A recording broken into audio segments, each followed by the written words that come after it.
Hello, everyone. Welcome and thank you for joining us today at the Climate-Related Financial and Business Risk Conference. Today's webinar is titled Incorporating Credit Risk into Climate Risk Assessments. The webinar will be a mix of presentations and discussions. It will be for 1 hour and 30 minutes instead of the 2 hours that has been booked for. The extra minutes were booked to cushion any technical issues that we may experience. I will be your moderator for today, and my name is Rachel Aintree from Notra International. I have with me here today Carmen Nuzo, who is the head of fixed income at UNPRI. I also have with me Michael Wilkins, who is the managing director and head of sustainable finance, analytics and research at S&P Global Ratings.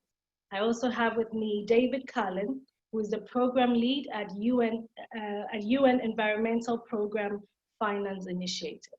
Thank you all for joining me. A bit of house rules. Firstly, you are the audience is on mute and will not be able to speak to the panelist. What you can do is you can use the Q&A button that is on your left-hand side. To type any questions that you have, you can specify the name of the speaker that you want to direct the questions to. You are also allowed to raise your hand, just that we cannot call you. However, if there is any issue, you can contact us via the chat button. Each speaker has approximately 20 minutes to speak, and after all the speakers have spoken, we will go into a Q&A session, which will last for about 15 minutes. After a speaker has spoken, if there is anything that we need to clarify, we will clarify or we will ask that question before the next speaker speaks. We thank you very much again for joining us. We will start today's webinar with Carmen Nuzo from the UNPRI, who will be discussing the drivers and the obstacles of integration of sustainability into fixed income investing. Carmen is very experienced in this field and has been dealing with a lot of stakeholders on this particular topic. With this, I leave the virtual floor to Carmen. Thank you very much.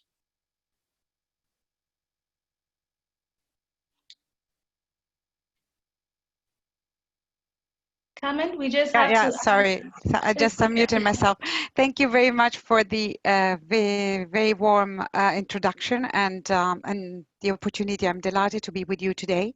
Can you see the slides on the screen, just to confirm? Yes. Perfect. Great. Okay, excellent. All right, so let me see if I can handle the control of the slides as well. Yeah. So as Rachel said, I would speak for about 20 minutes. I thought what I would do today is give you a quick overview of the principles for responsible investment, the association I work for, in case the audience is not acquainted with what we do. I will then turn to how climate change is being integrated in fixed income investing at the moment. I would speak briefly about one of the flagship programs that the PRI is running, the ESG in Credit Risk and Ratings Initiative, which is working very closely with institutional investors as well as credit rating agencies.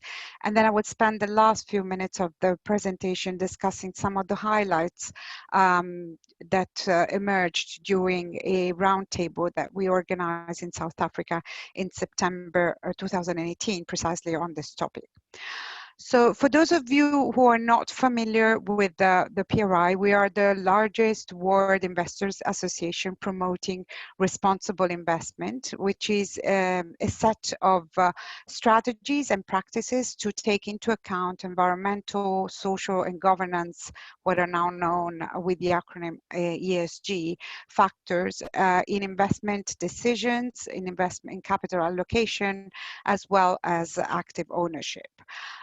The PRI is supported by the United Nations, although we're not part of the United Nations, but we work very closely with two partners, the UN Global Compact, which is our sister partner, working very closely with the corporate sector, and UNEP-FI, You'll hear more about this from David Carlin later on, but is focusing more on the financial sector.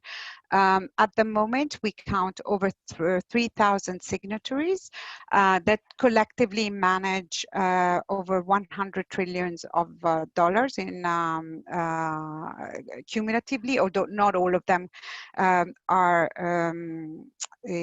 inspired or driven by responsible investment criteria yet. And all our members abide by 6 broad principles. I will not list all of them, but I will encourage you to take a look at our website, www.unpri.org, to see what they are.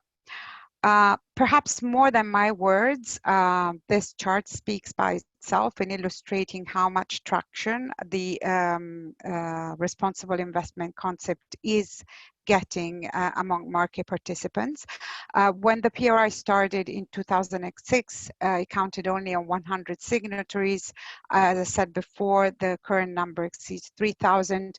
As you can see from the chart, most of the signatories of the PRI are asset managers, but there is a growing proportion of asset owners as well that the beginning of this year exceeded 500 for the first time. And more recently, we've also got among our signatories service providers, ESG data or service providers, including investment consultants and more recently also credit rating agencies themselves. So what has been driving this growing interest for responsible investment in financial markets have been primarily 3 main factors. One, I would say the materiality of ESG risks on the financial performance of a company. That is the increasing recognition within the financial community of the fact that ESG factors can have a relevant impact in determining both the risk and the return of a debt or an equity issuer.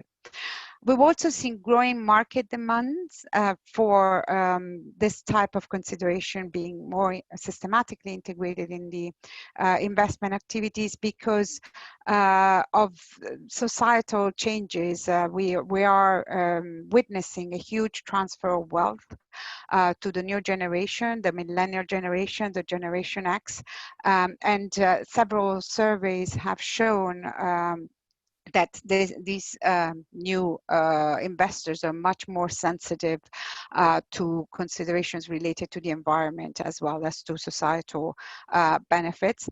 And last but not least, also the regulation has played an important part in driving the surge in responsible investment in interest, particularly here in Europe, where you may know that the European Commission has been quite active, at least for the last 5 years, and particularly so since 2018, when it launched its action plan for sustainable finance, which is currently being implemented. And the last point, in addition to these 3 main drivers, which is also very important, is the growing academic recognition and documenting with evidence that ESG incorporation does not come at a cost, demystifying the idea that those who invest incorporating ESG factors or sustainability criteria in their investment allocations are penalized by lower return. This is particularly true in regard of what we are seeing at the moment.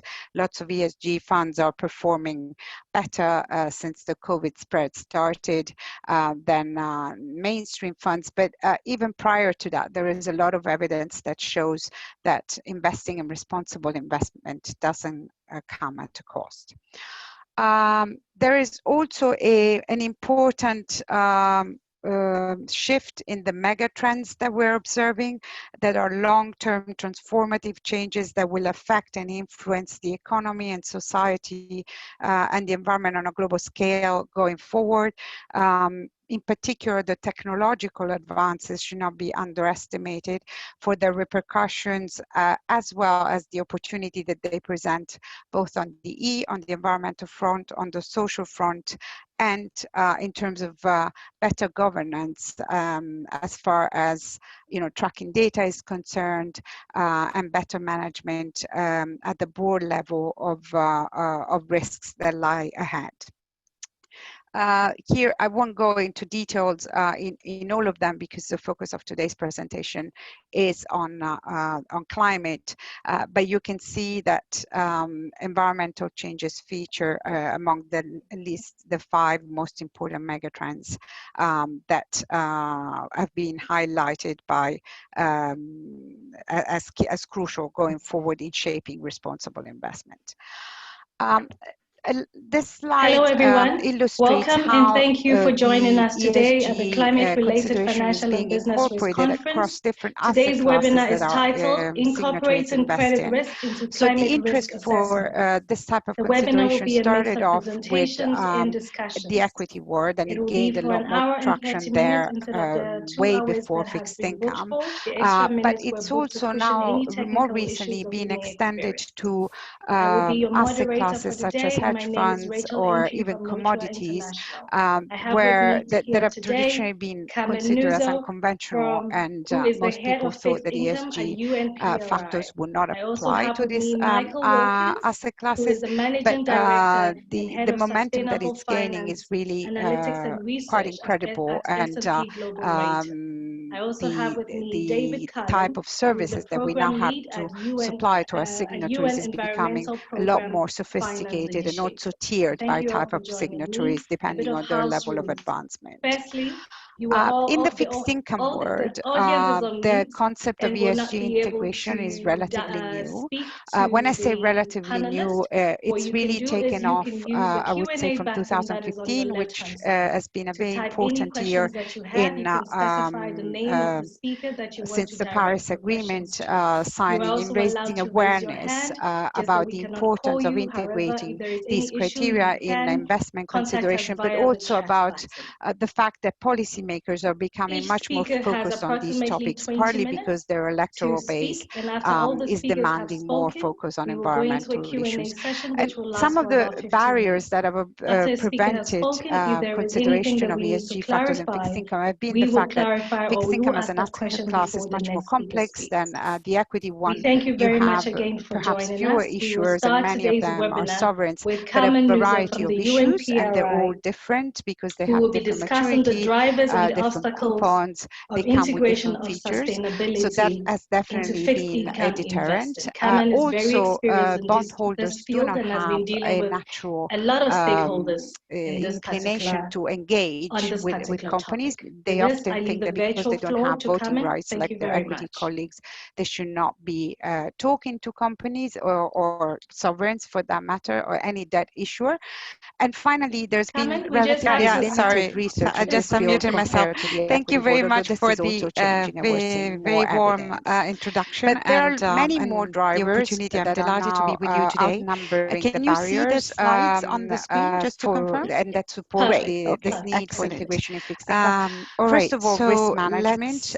So we have if I moved can from handle the concept the of control ESG of the slides as integration well. Yeah. as So a form of as philanthropy, Rachel if you said, will, I would or speak for about 20 necessarily minutes. I thought what I would do today is happening through give a you a quick choice of overview of exclusion the of sin sectors, principles tobacco, for weapons, responsible etc. investment, the association But I people work are much for, more in focused case the now audience is on not ESG acquainted factors with because what they we can do. pose serious risks, I will as I then said turn earlier, to the how financial climate performance change is being integrated of a in fixed company. income investing Also, at the client moment. demand, I've I would speak already briefly touched about upon, but one of the there is flagship also programs an important that the element PRI that is running, the ESG Credit Risk and environmental Ratings Initiative, factors as which well as is social factors are working now very seen as closely an with opportunity, institutional and investors so as well as a credit factor that rating can agencies. generate, And then I would using spend the the financial last few market minutes of jargon, the alpha, presentation not discussing some of necessarily the highlights coming at a cost. There is a that different emerged perception of during fiduciary a duty. roundtable that We we once, organized in it's South been Africa acknowledged in that ESG September risks matter 2018, for precisely the on this financial topic. returns of a company, and I So for mentioned those of already you the who are regulatory not pressures. familiar with Very the quickly, PRI, we are the before largest I turn world to the latter investors part of my association presentation, promoting in the fixed income responsible world, investment, there are which several is ways through which a climate set of change could impact strategies and practices to take into account environmental, social, and governance, what are now known with the acronym to policy change rates, factors in investment decisions, in investment credit allocation, as well as active ownership. The area in which the PRI is climate change and also supported by the United Nations, although we're not part of the United Nations, but we work very closely with two partners, the UN Global Compact, that is the impairment of its willingness to repay a debt, the ability and willingness to repay its debt in time. You'll hear more about this from David Carley later on, but is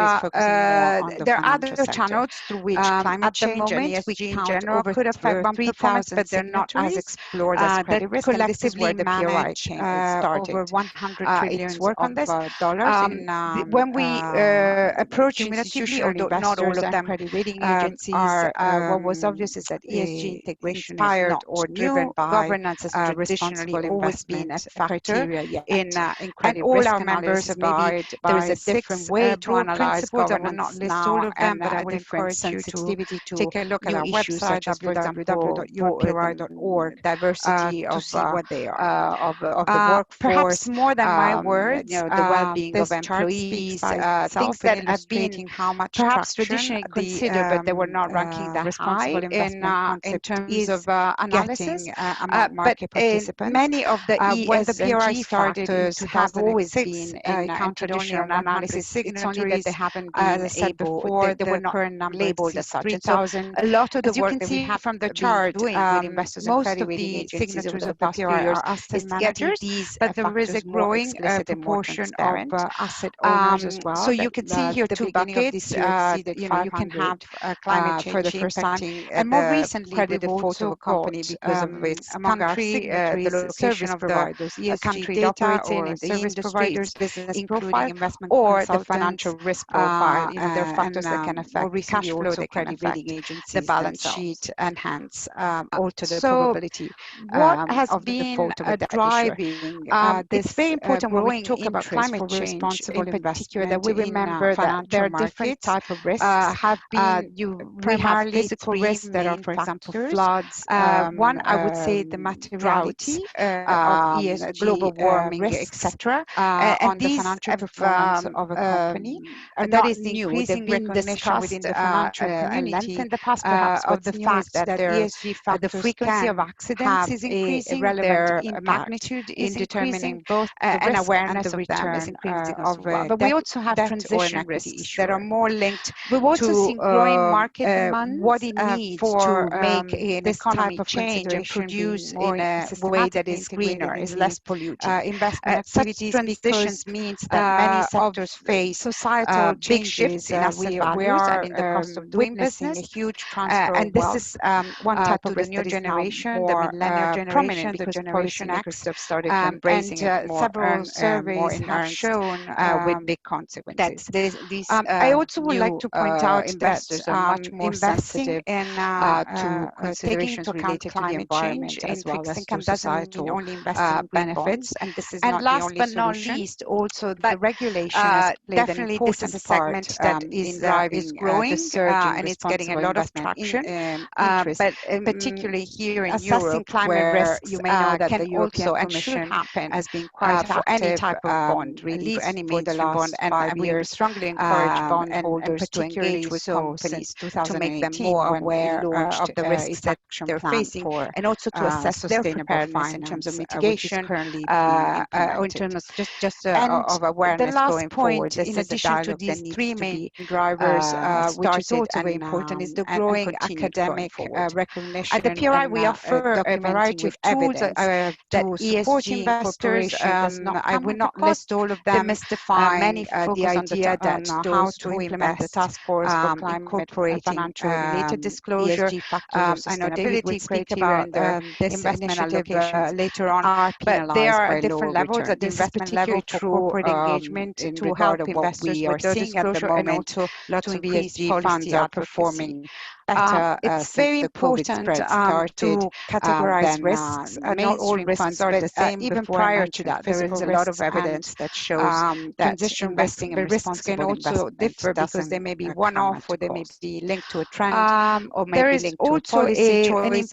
They also differ because the shift in the mega trends that we're observing that are long-term transformative changes that will affect and then the overall risk of a portfolio is not just simply the sum of the risks going that are associated with each single issue. In particular, the technological some macro risks, there are some sector-level risks, there are repercussions, as well as the opportunity that they related to a company. And finally, what's important is the timing of these risks. Some are already present in terms of are emerging, and some are just potential. So it's very important to tracking data is categorize these and analyze them in a different way. And particularly in credit risk, what's important when it comes to climate change is to discern how visible these risks are they near term, are they longer term, how likely are they on climate, if they have manifested themselves, are they likely to reoccur? But at the end of the day, what matters is their severity. What is the financial impact of the balance sheet of an issuer?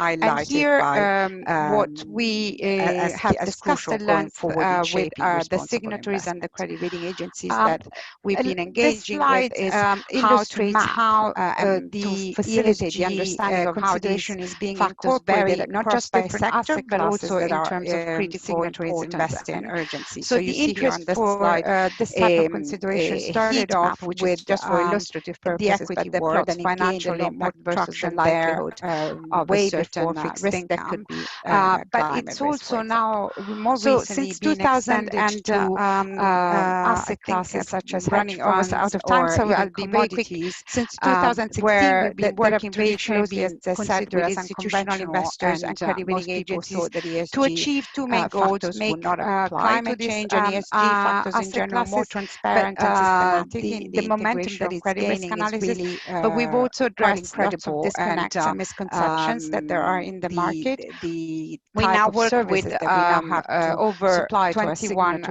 over 20 credit rating agencies and 160 institutional investors. We've organized over 21 regional forums, including the one in South Africa, and we've published 5 reports. When I say relatively new, it's really taken off, I would say, from 2015. This is the list of the credit rating agencies that we're working with. I'm very pleased that S&P Global Ratings is one of them. Since the Paris Agreement, signing in raising awareness about the importance of integrating among these criteria in investment consideration, but also about the fact that policymakers are becoming much more focused on these topics, in particular during these roundtables of 4 main topics, which can guide the integration of climate change in investment allocation, prevented the materiality, how this changes fixed income by company, fixed income as the visibility, what is the reasonable time horizon to consider the approach, perhaps fewer issuers, and many of what I mean by the approach is the variety of issues, and they're all different because they have different maturity or an ESG profiling of an issuer, which doesn't necessarily have implications for its financial performance. I'm referring here to what is being known now, what are known in the market as ESG companies. They often think that because they don't have voting rights like their equity colleagues. And finally, the need for more transparency, better communication, and sovereigns for that matter, or any debt issuer. Just one minute, there's been relatively limited research in this field compared to the equity world. As I said, we held in September 2018. This was actually one of the richest drivers, discussions that we had of all the 20 barriers, regional forums that we've organized, and that support because it highlighted that in South Africa there are first of all risk management characteristics that make it the country stand out compared to other countries. So in terms of materiality, if you will, or necessarily are particularly relevant in South Africa, but the exclusion of sin sectors, tobacco, weapons, very predominant. But people are much more focused now corporate failings on ESG factors because they can pose serious risks, as I said earlier, to the last few years, but the problems related to corruption, lack of transparency, also client demand are still touched upon. But there is also an important element that financial markets participants. But having said this, the relevance and social factors are now seen as an opportunity, comparatively high, a factor that can generate compared to financial market jargon alpha, and not necessarily it's quite interesting that actually the concept of responsible investment started probably by the boycotting of many South African companies for the financial returns of a company, and I mentioned already the regulatory protest against the social treatment of its citizens. Before I turn to the latter part of my presentation, in the fixed income world, there are several ways through which climate change could impact. The issue of time horizon is relevant to a certain extent, very sensitive to inflation trends, to policy investors have much more binary decisions to policy rate changes by central banks. They cannot get out of their investment position and liquidity so quickly. So in a way, the area in which one could the integration of climate change and also the S&G factors is easier to conceptualize in South Africa than in other markets, but it also means that investor choices are a bit more constrained. And finally, when it comes to culture, what stood out was the fact that in terms of regulation, the ability and willingness South Africa is probably one of the most advanced countries in the world on ESG topics in particular, there are other channels if you look at climate change and ESG in general could affect bond performance, but they're not as explored as credit risk. And this is where the PRI is probably one of the poorest. So there is really the need to when we approach institutional investors and credit rating agencies, what was obvious to promote ESG integration is not opportunities governance going forward, because traditionally always been a factor. The challenge that South Africa has going ahead is really there is a different way to analyze governance the transition to mitigate climate change to new issues, such as, for example, very pressed in terms of diversity of adequate transport, of the workforce, network, sanitation, and the well-being of employees, without increasing green gas perhaps traditionally considered, but they were not ranking that high in terms of analysis. Otherwise, I hand it back over to Rachel. Many of the ESG factors have always been in traditional analysis. It's only that they haven't been able, they were not labeled as such. And so a lot of the work that we have been doing with investors and credit rating agencies over the past few years is getting these factors more explicit and more transparent. So you can see here two buckets. You can have climate change impacting the credit default of a company because of its country, the location of the country it operates in the industry, its business profile, or the financial risk profile. There are factors that can affect cash flow, they can affect the balance sheet, and hence alter the probability of the default of a debt issuer. It's very important when we talk about climate change in particular that we remember that there are different types of risks. We have physical risks that are, for example, floods, droughts, global warming, etc. And these are not new. They've been discussed and length in the past. Perhaps what's new is that the frequency of accidents is increasing, their magnitude is increasing, and awareness of them is increasing as well. But we also have transition risks that are more linked to what it needs to make an economy change and produce in a way that is greener, is less polluting. Such transitions means that many sectors face big shifts in asset values and in the cost of doing business. And this is one type of risk that is now more prominent because policymakers have started to embracing it more in earnest with big consequences. I also would like to point out that investing in taking into account climate change in fixed income doesn't mean only investing in green bonds, and this is not the only solution. But definitely this is a segment that is growing and it's getting a lot of traction. But assessing climate risks can also and should happen for any type of bond, really, for any mainstream bond. And we strongly encourage bondholders to engage with companies to make them more aware of the risks that they're facing, and also to assess their preparedness in terms of mitigation or in terms of awareness going forward. This is a dialogue that needs to be started and continued going forward. At the PRI, we offer a variety of tools to support investors. I will not list all of them. Many focus on how to implement the task force for climate financial related disclosure. I know David will speak about this initiative later on, but there are different levels at the investment level for corporate engagement to help investors with their disclosure and also to increase policy advocacy. It's very important to categorize risks. Not all risks are the same. Before I mentioned physical risks and transition risks, but risks can also differ because they may be one-off, or they may be linked to a trend, or may be linked to a policy choice. They also differ because I see the multiple screen. Yes, I see the multiple but each issue carries different risks. Still good unless you want to change the overall it. risk of a portfolio is not just simply the sum of the risks that are associated with each single issue. There are some macro risks, there are some sector level risks, there are some specific idiosyncratic risks related to a company. And finally, what's important is the timing of these risks. Some are already present, some are emerging, and some are just potential. So it's very important to categorize these and analyze them in a different way. And particularly in credit risk, what's important when it comes to climate change is to discern how visible these risks are. Are they near term? Are they longer term? How likely are they? And if they have manifested themselves, are they likely to reoccur? But at the end of the day, what matters is their severity. What is the financial impact of the balance sheet of an issuer?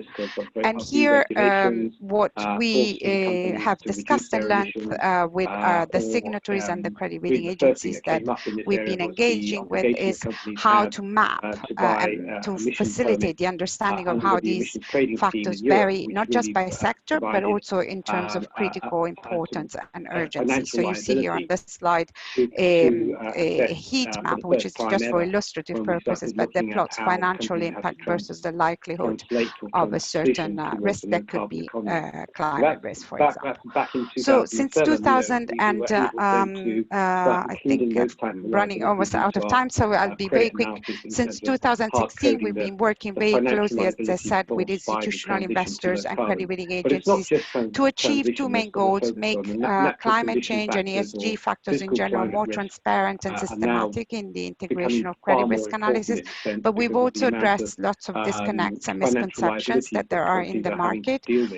We now work with over 20 credit rating agencies and 160 institutional investors.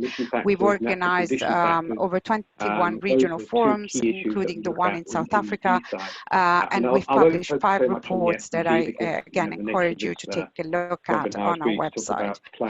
This is the list of the credit rating agencies that we're working with. I'm very pleased that S&P Global Ratings is one of them. They've been very supportive of the initiative from its very beginning in 2016. In fact, they are being among the first signatories of a statement which is still open to be joined.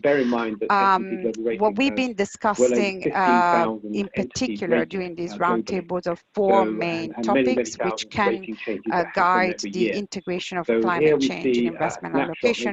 One, the materiality, how this changes by sector, by company, the visibility, what is the reasonable time horizon to consider the approach. And here, what I mean by the approach is the difference between incorporating ESG factors in credit risk specifically, or an ESG profiling of an issuer which doesn't necessarily have implications for its financial performance. I'm referring here to what is being known now, what are known in the market as ESG ratings, which perhaps get often confused with the credit ratings. And finally, the need for more transparency, better communication, and consistent language. Just 1 minute to spend on the South African forum that, as I said, we held in September 2018.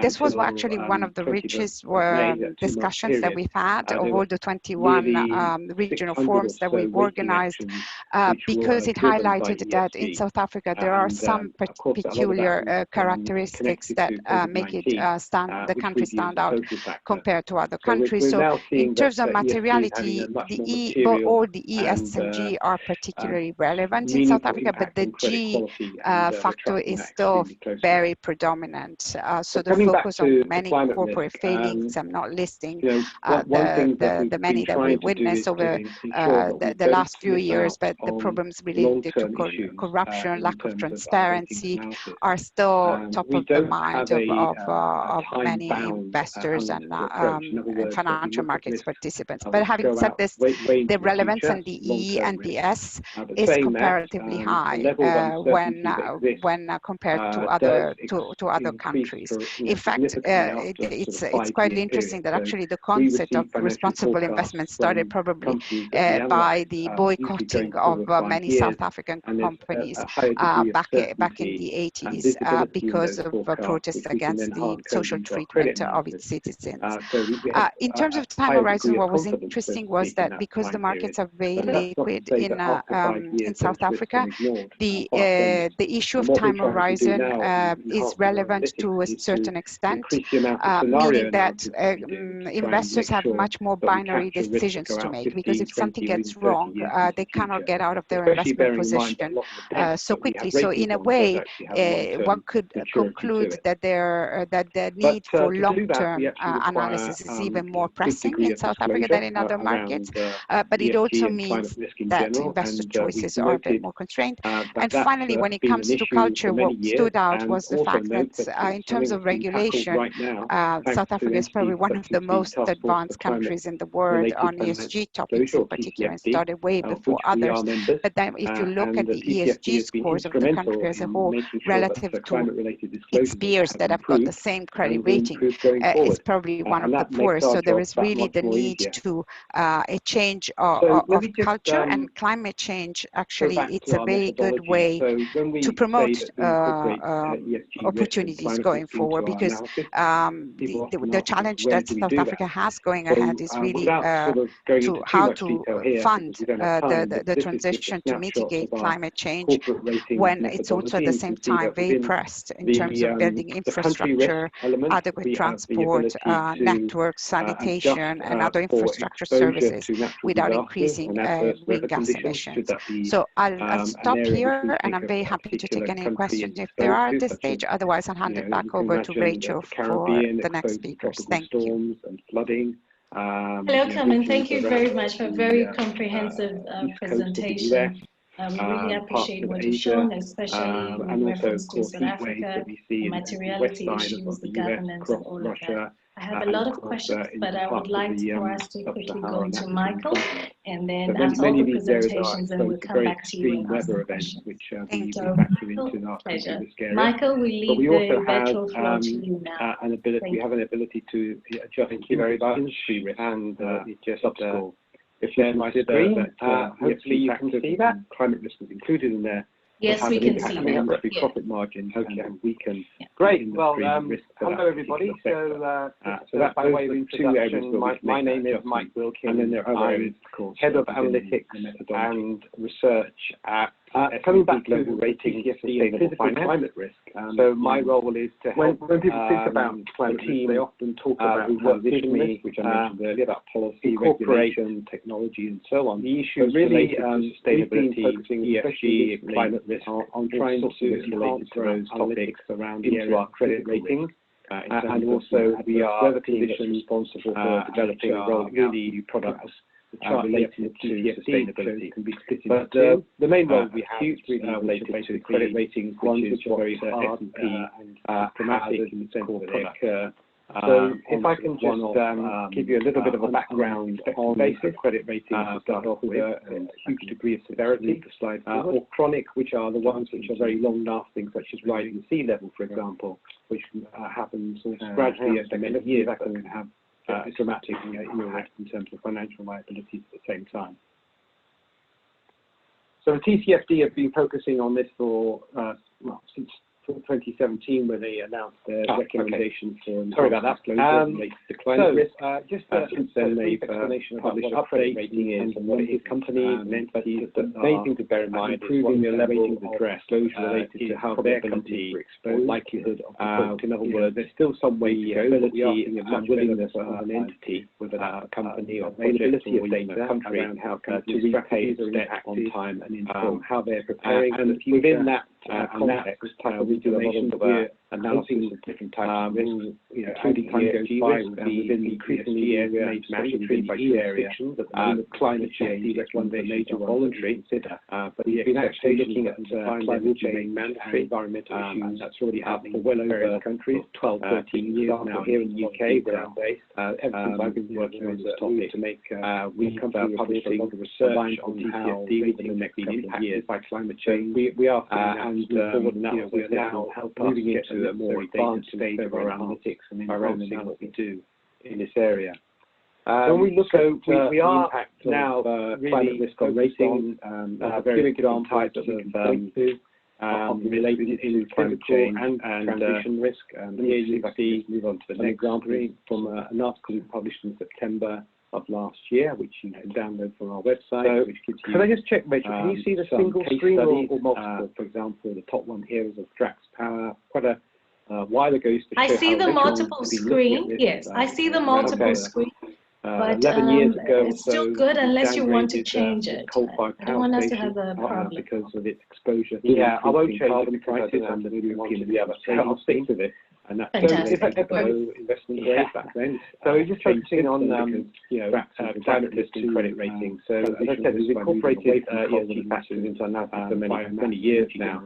And the influence that ESG factors have on ratings is varied. Variation in future credit quality. And I should stress that credit ratings are we've actually looked at these issues in terms of but if we look at other examples, different types of factors, this is we can actually physical risk side. Aberdeen Road, environmental factor, right here, we first subdivide road project in Scotland. See here in terms of greenhouse gas emissions, that has rating transition risk in climate change by severe flooding, risk of during construction, and forcing companies to reduce their emissions, or construction program was the first thing that came up. There was the obligation of companies had to buy emission permits under the emissions trading scheme in Europe, which really provided already impact programs and were likely to impact the program financial liability. And there are many other examples to assess for the first time ever rating when we started looking at how companies have been impacted by climate translate or transition towards. But let me just move on to the final part of this presentation.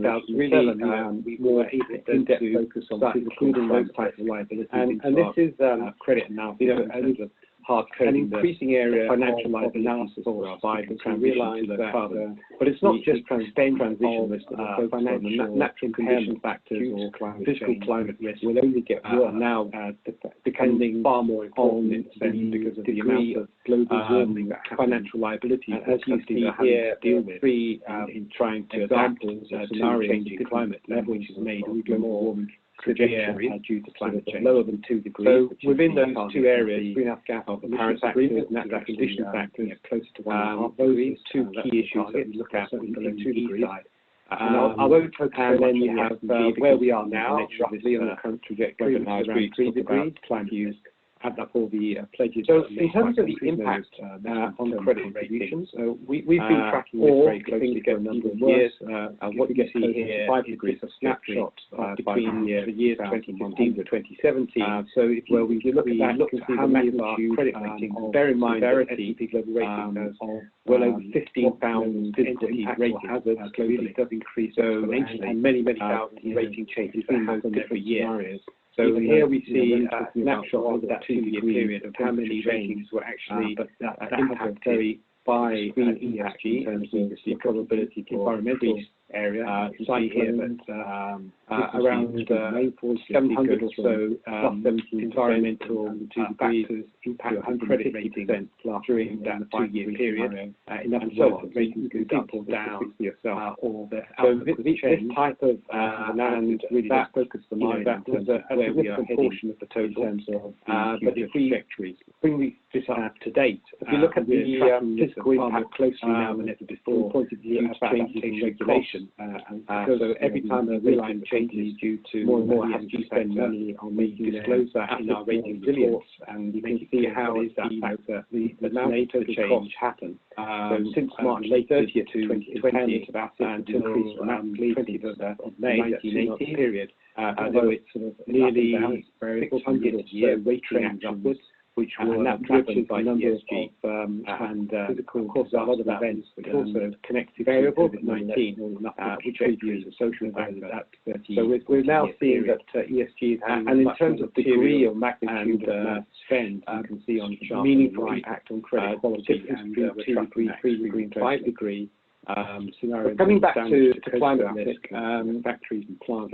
One thing that we've been trying to do is to ensure that we don't miss out is actually long-term issues, quite exponential in terms of our ratings compared to the size of the US economy. We don't have a time-bound gauge in terms of the approach. In other words, that we look at risk to the side, which go out, we wait into the future, long-term resilience. Saying that, the level of uncertainty that exists. So all that to say that we're trying to do more, increase climate risk significantly and sort of 5-year picture in our rating. We receive financial forecasts from the companies that we analyze longer-term period going forward. We have a higher degree of certainty and visibility in those forecasts, which we can then hard code into our credit analysis. So we have this area, higher degree of confidence in that time period. And that's not to develop after 5 years with climate risk data far from it. And what we're trying to do now is many data points to increase the amount of scenario data points from over 15,000 to make sure that we capture risk in about 15, 20, even 30 years in the future. Especially bearing in mind physical climate risk, we have ratings much more granular way and allow maturity to see from this. But to do that, we actually require a good degree of disclosure around under ESG and climate risk in general. And we've noted, just to give you, that's been an issue for many years. And also note that here is an example right now, thanks to entities looking at the carbon of climate around the world, related to particular companies or the energy sector, of which we are members, plants in Europe, and the TCFD has been instrumental in making sure that climate-related disclosure is helping improve and will improve going forward. And that makes our job much more easier. Power plants in Nicaragua here. So let me just go back to our methodology. So when we say that we incorporate high risk, key risk, and planning them into our Chile as being low, where do we do that? These values, without sort of going into too much detail here, and they represent level risk of snapshots of our particular rating methodology. You can see that within the country risk element, we have the ability to adjust for exposure to climate disasters and adverse weather conditions, should that be. So we're trying to bring this information as granularly exposed to analysis, and make sure that we can Caribbean exposed to credit storms, to flooding, improve the ability to see how the exposed east coast of the US, credit perspective, parts of Asia, and also heat waves that need to be in the west side of the US across Russia, and of course in parts of the sub-Saharan Africa. And that mitigation is usually so many of these areas are very extreme weather events, which could be factored into our country risk area. But we also have another example of what we're doing here. We have an ability to adjust in this area in terms of analytics. I'm looking at if we consider spatial finance, ESG factors, looking at including spatial data have an impact on industry analysis and machine learning. This is really example from our analysis. So those are two areas where we make that. Where we looked at and then there are other areas, of course, within the location-knowledge utilities. Coming back to the TCFD and physical climate links that to the all-in coverage ratio. When people think about climate risk, they often talk about transition risk, see what the connection policy, regulation, the location, and so on. But really, we've been focusing, especially recently, the conclusion can be drawn from that is that analytics around the area. Sometimes it doesn't really matter, adverse weather conditions, where you are, which are really basically the geographic TCFD environment in which you're split into two, acute, which are basically utilities, ones which are very hard regions with evergreen forest and perennial ice they occur. Shown to have one-off ratios elsewhere and affected linkages that treatment and quality of severity. So this chronic granular data, which are very long geospatial, such as rise in sea level, can actually help us to have more gradually over many years, but to have a dramatic impact. So that's another area where it comes at the same time. So the TCFD has been focusing on this for, we are very 2017 when they announced climate risk within our credit ratings. We have been for many years. Our long-term rating published updates from quality of companies and entities that are improving their level of disclosure related to how they have a predetermined time horizon. Not just looking at 5 years ago, but we are seeing a much better and increasingly we're going to be doing availability of data around how facing strategies are impacted, receiving how they're preparing for the future, physical climate data sets from track information, or using geospatial data and applications. As time goes by, we are seeing that may mandatory by jurisdictions at disclosure, TCFD recommendations such as voluntary TCFD, but the expectation that over time there will be mandatory information having companies, various countries, the hard example here in the UK, credit models. And finally, I think we are company reporting, looking TCFD for the next couple of years. Entities to reduce their climate change risk, as I said, through long-term planning and adaptive management, and our own focus on adaptation and resilience. When we look at the impact of climate risk on ratings, there's a few examples that we can point to impact related to physical and transition risk. Here you see the frequency of examples from last year's published in September of last year, which you can download. I'll leave it there. Thank you very much. And some case studies. For example, the top one here is of Drax Power. Quite a while ago, to show how long we've been looking at this. Thank you very much, Michael. Thank you very, very much for a very good presentation as well. We have a lot of questions coming in, but we would like to give David a chance, and then we could go into the Q&A, and then we'll start asking all the questions. So, David, I would like to welcome you to the virtual floor. For anyone who is just joining at the moment, welcome to the webinar on climate, on assessing credit risk, or incorporating climate change into credit risk assessment. We just had Carmen Nizo from UNPRI present on how UNPRI approaches climate risk. Today we're going to also have David Cullen, who Aberdeen Road, the one you see at top right here, which is a road project in Scotland, in the northern part of the UK. Great. Well, Rachel, thank you so much. And obviously great to hear from Carmen and Michael as well. I'm just going to full screen my work, and yeah, just thank you so much both for the introduction. As Rachel mentioned, I work at the UN Environment Programme's Finance Initiative, and obviously we do a lot of work in close collaboration with colleagues at PRI, and let me just move on, very much are interested in the ways that the financial sector and financial institutions individually can play a positive role, an effective role in an increasing area not only the climate transition, but also in thinking about other forms of environmental sustainability. So I work specifically as the lead of the TCFD banking program, really focuses on developing the TCFD assessment methodologies that we use. So how can we think about the different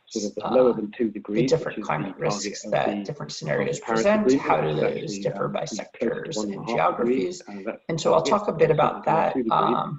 Yeah, I'm going to very quickly just where we are now, the TCFD, just in the interest of time, and I think especially given, that I'm following the other two speakers, I think that some of this has been well discussed, but fundamentally, getting back to our vision and our understanding at UNEP-FI, the view here really is that this vision for the Task Force on Climate-Related Financial Disclosures is a framework for helping markets function more efficiently, helping things to be better priced into the market, so to begin removing some of those market failures that have plagued the question of climate risks. And so a lot of that means better disclosures, more standardized disclosures. As a result, the focus of the TCFD has been very much around the development of a set of 11 standards and 4 different pillars under which those standards fall. Those are governance, strategy, risk management, and metrics and targets. And the vision there is really to provide not only a top-down view of qualitatively what strategic path is being followed by the firm when it comes to climate, but also what are the specific numbers, what are the areas of greatest risk, what are the degrees of risk relative to others, and also ultimately how can investors, decision makers, regulators think about these things in a way that is effective. And so right now we're at a stage where many firms have signed on as champions and supporters of the TCFD, which is terrific. However, we're still not seeing the same degree of quantitative disclosures as well as detail within those quantitative disclosures. So given that that's the case, what that means specifically for our purposes is that our UNEP-FI program really aspires to and intends to provide a greater perspective on how to assess these climate risks within your institution and how to build capacity in order to do that. And that's really been the focus of each of our pilots, and specifically the current pilot that I work on, the one that brings together 39 global banks to work on this. And so what I'll spend really most of the balance of my time on is just talking about our credit risk and more specifically our transition risk approach, although I think that there's a high degree to which this approach can be extended and extrapolated both for thinking about questions of physical risk, but obviously using different drivers and different factors, as well as extended similarly for investors and insurers to use as well. But just to give you the key elements of the approach, and hopefully what you'll be able to see and understand is an approach that attempts to bring together the best possible science, the best climate modeling that is available with what institutions know about themselves. And so the goal here is to continually think about who the best experts are, who's going to know your portfolio best. You are who is going to know the climate scenarios best. Well, that's likely to be climate modelers, and who is going to be able to understand the specific borrowers you have. Well, that's again your area of knowledge. So I very much see this methodology and approach as being a set of pipes that brings together existing knowledge and existing information in a new way that allows you to create some very interesting conclusions about your losses, your likelihoods of default, under a wide range of scenarios. And so taking in as inputs scenarios from climate modelers, one of the outputs then is to think about what is the impact of those scenarios on the portfolio overall, for a given sector and for a given region, and then how is your individual portfolio affected. And so what I'll do is talk through specifically each of the components of this approach, how they aim to not only work together, but also provide a useful standalone perspective. So another example and I'll also try to signpost and bring up the specific cases where our work is ongoing on this during the pilot itself. And so on that note, one of the things that we think about first is taking in from the scenario models all of the different variables that come out in their forecasts, but recognizing that these models initially were built for policymakers and not necessarily with financial firms in mind, has typically meant that we need to think more in a systematic way about what the particular financial drivers are that can be pulled out of that. So thinking about where the different risk factors are within a given scenario. So obviously there are lots of variables, not all of them are going to be relevant for every sector. So creating a systematic view of how revenues and costs could be potentially affected sector by sector. We call these risk factor pathways. Essentially, the idea here then is to say, under this scenario, what are the changes in costs? What are the changes in revenues? Essentially, with the idea that that provides you a good proxy of the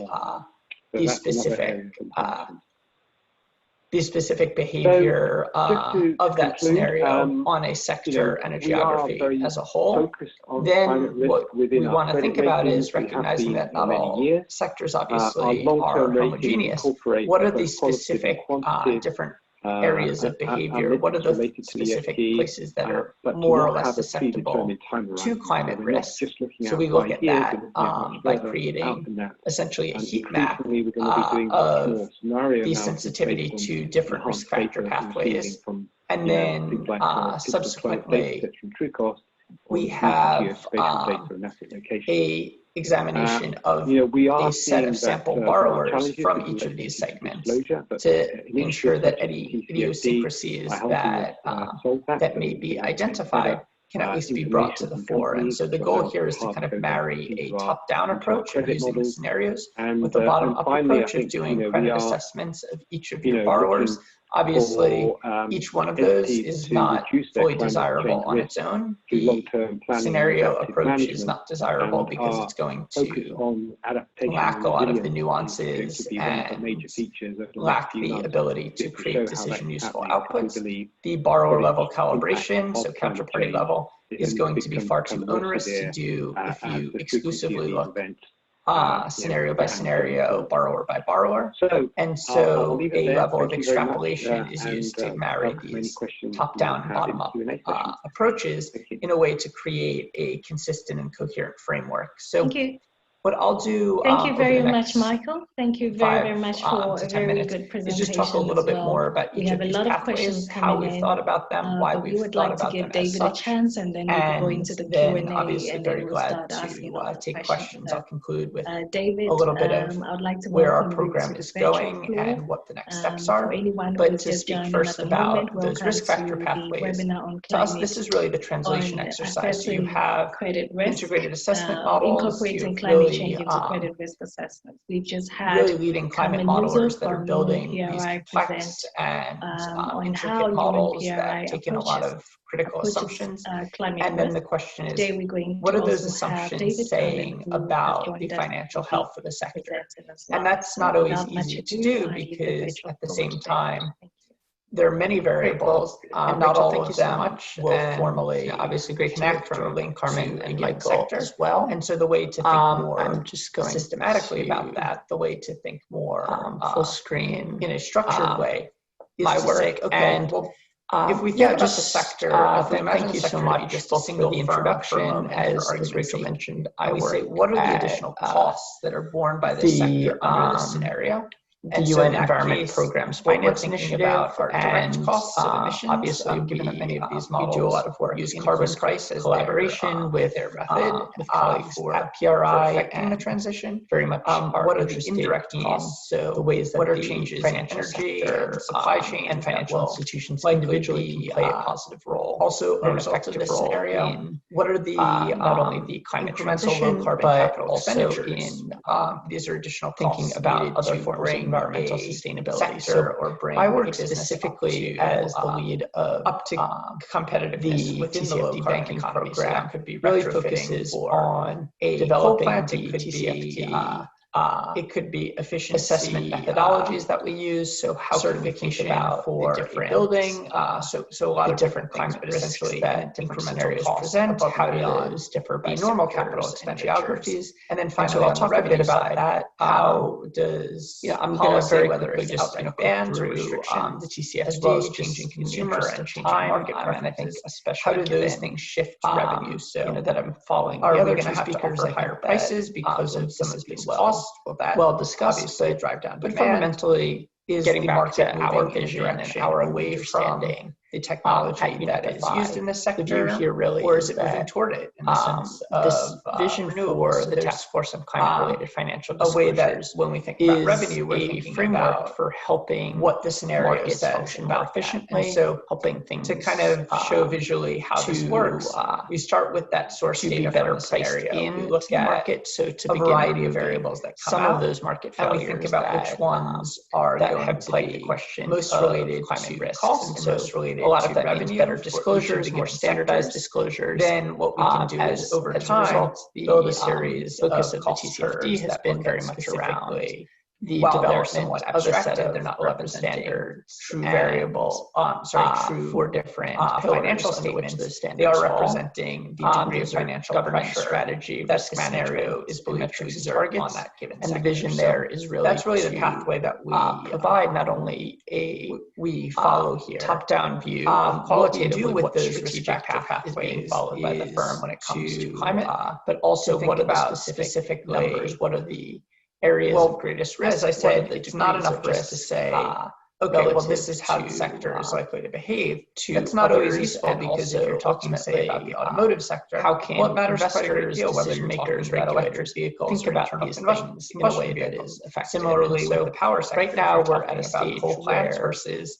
many solar PV signed on is recognizing that orders of the behavior, which is within a sector, however, we're still not seeing the average degree. We ask a series of guided questions in order to quantitative better stratify as well as the portfolios quantitative disclosures. And also, so then, given that that's creates a bit of rank ordering specifically for our purposes, if this overall sector that our United program really aspires scenario tends, then what is the greater is the overall a greater perspective, the overall behavior, how to assess these climate risks within your institution, and how to build capacity. We ask these guided questions about the impacts on those risk factor pathways, specifically in a way to essentially build a heat pilot that I work on for a given sector. Brings together what are the segments, how are they likely to behave, to work on this, and so I'll spend really risk factor pathways time on. And from that, now we just talking about a relatively credit risk, more specifically our homogeneous segment. Although I think that then we can look at and examine to which this approach can individual borrowers extended and extrapolated we can do that.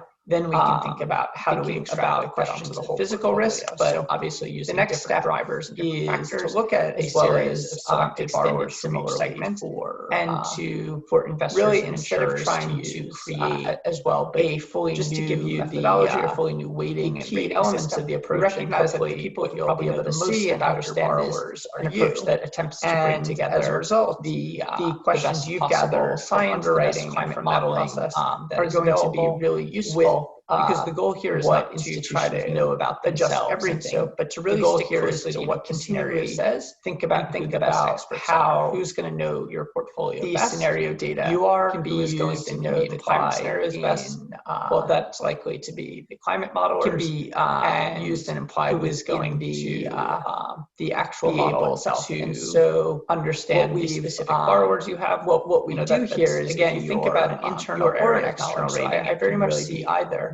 the goal methodology and approach is being to a set of pipes that brings together at the existing knowledge and existing the different components of your information in a new way, okay, which of these that allows you to create some very interesting conclusions about climate or your losses. Now let's highlight those and let's think about how those components change a wide range of scenarios. And so taking in as using this example for oil and gas scenarios from climate modelers, one of the outputs once we look at the scenario, we look at the risk factor pathways. If we look at an individual borrower, the impact of those scenarios, how those various estimates may be likely to change, whether it's very qualitative in terms of sector and for a given region, whether it's, and then how is your individual portfolio leverage ratio. So what I'll do is talk through specifically the fact each of the components of this approach, how different financial behavior within the sector not only work but essentially what we're trying to do is take the sector information and the scenario standalone perspective and join it through also try to signpost credit analysts the specific about what cases those climate-related where our work is for different aspects is of the ongoing on this. This can also be done in a more qualitative fashion and so in a more quantitative fashion, and a more kind of points-based or scoring-based. One of the things that we the goal here first is taking in from the scenario knowledge that you have about all of the different variables your borrower that come out of their forecasts, but recognizing that these models initially were built for policymakers and not necessarily could look like with financial. And so the goal here is now that you have, we need to think more how some borrowers in a systematic way are likely to perform, what the you have the transition scenario, financial drivers and you have the nature of those out of that. So thinking you can use those things where to create an extrapolation to say, if I've taken the average scenario, so obviously I extrapolate variables, their changes in ratings, all of their changes sector. So creating a systematic the rest of my segment. How can I then look at my segment revenues and aggregate them up? Could be in a way that then is going sector by sector.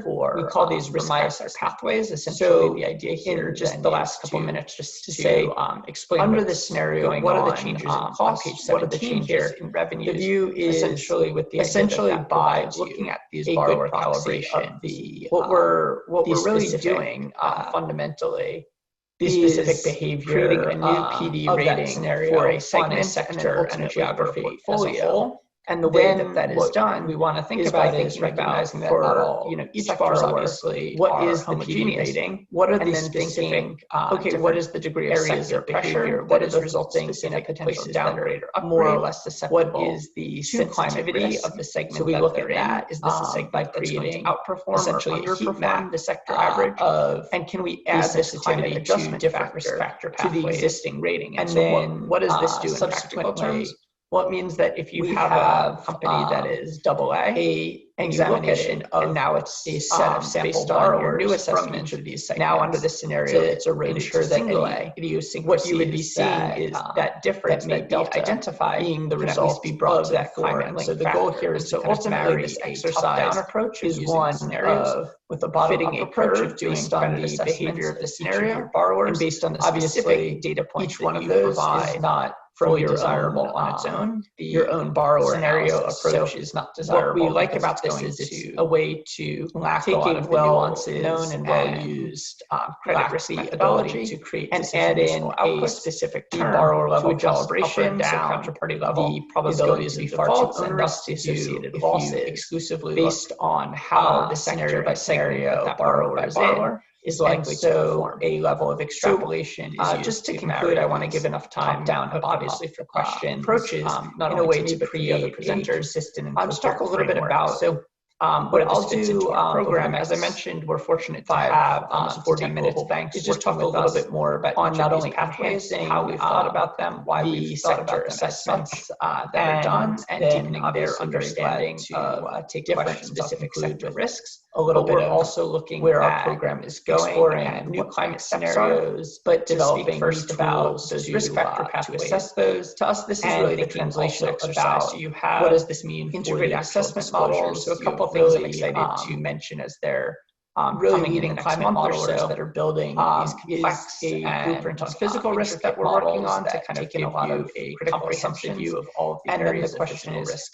What are those assumptions to understand and explore about the financial this methodology that I've just talked through? And that's not always easy to do because at the same time, especially if you're a there are many variables, and not all of them in July will have a launch for the transition to a given web tool. So not just so the way to think methodology, but one that is a user-friendly interface that will allow you to use dozens of different structured ways to assess is to say their impact on your portfolio. If we think about the sector, you'll also imagine the sector to be just a single firm for a series of papers that we're working on, and we say what are the additional not only how they are borne by this sector are used and how they and so in that case what we're thinking about are direct costs of emissions for the financial sector, these models, but also use carbon price as a result the development of a heat map. So as I was showing you those sector sensitivities, direct costs. What we're doing as a group is trying to provide some broader supply chains that where we think these things come out. And then also finally, in order to put all these pieces together, incremental low carbon capital expenditures into these international finance on the development of a template sector or bring that template up to not only take competitor analysis within the doing, but all other range of retrofitting and a coal plant. It could be disclosure of these climate. It could be efficiency. So in the future, going forward, we're going to be starting for a new bank pilot. So a lot of different things. I think we'll tackle some really incremental issues above and beyond sector specific normal capital expenditures. Look at finally on the revenue side, transition risk. And I think we'll policy whether it's stress testing or restrictions, as well as changing consumer and even with market delays due to COVID. How do those things shift? But if you're interested in those programs, are we going to have to bank higher prices because of some of these costs?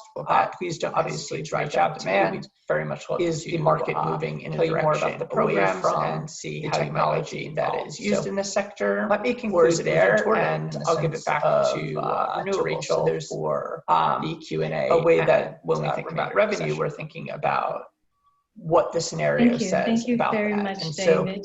To kind of show visually how this works, we start with that source data from the scenario. Now we're going into the Q&A session. A variety of variables that come out, and we think about which ones are going to be via most emails related to cost and most related to revenue and also for each some of the given sectors. Q&A. I see then Michael what we can do is over time but I will build select a some of series the questions because I know a lot has been answered.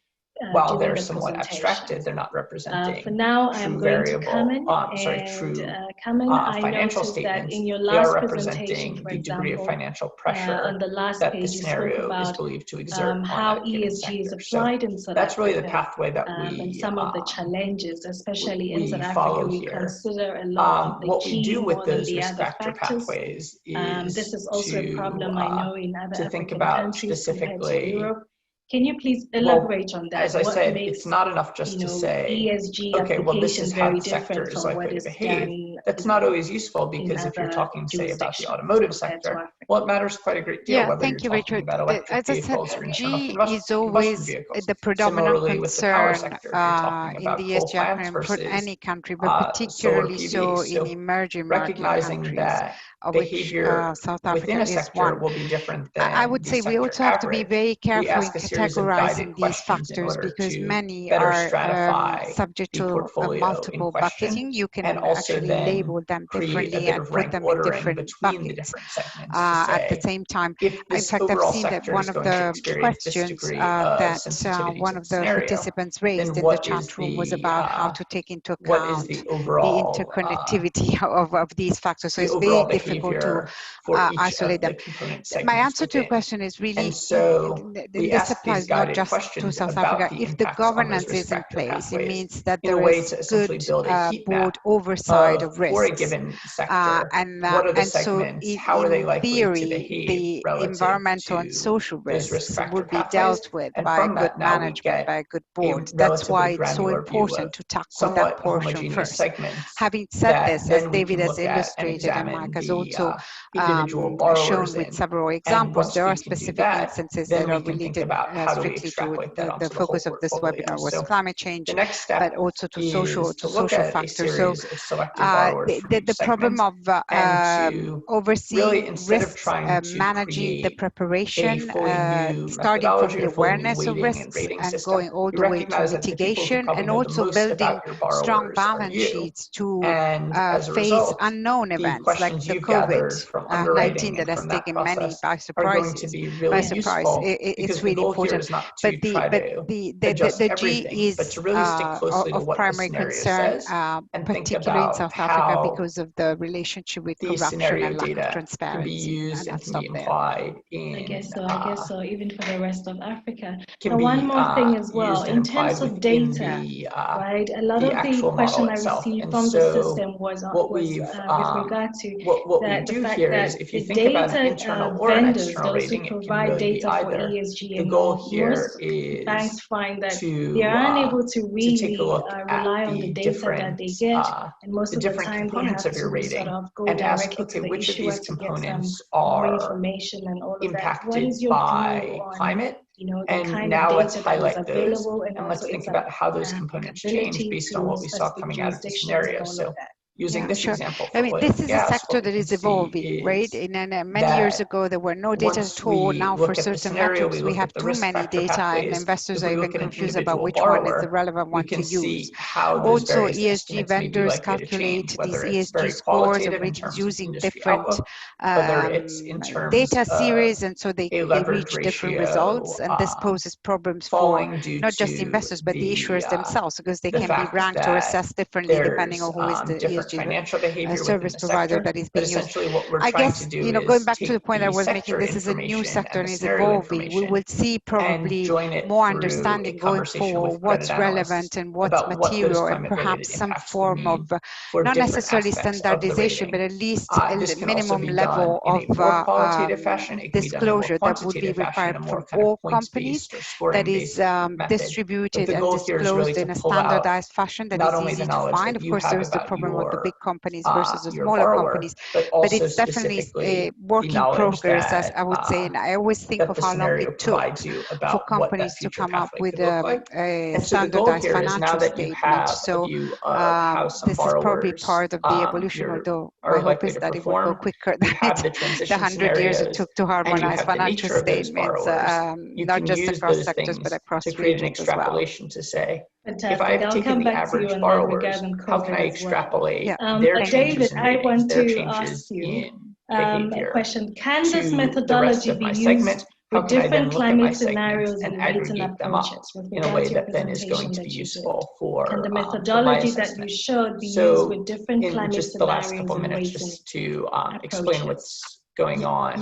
So what we were able to do during the first phase, essentially by looking at these borrower calibration, continue to do what we're really doing here fundamentally pilot is we're creating a new PD rating for a segment and then ultimately for a portfolio as well. And the way that that is done is by thinking about systems analysis, each borrower, what is the PD rating, and then thinking, however, what is the degree of sector pressure that is resulting in a potential downgrade or upgrade, and recognizing that as long as sensitivity of the segment that they're in, given sector is covered in the scenario and as long as the sector average, there is a way add this climate adjustment thinking about to the existing rating, potential risk what does this do in practical terms that are implied by that? If you have then that scenario that is AA, and you look at it, and now it's the nice thing based on that newest allows the comparison of scenario to single A.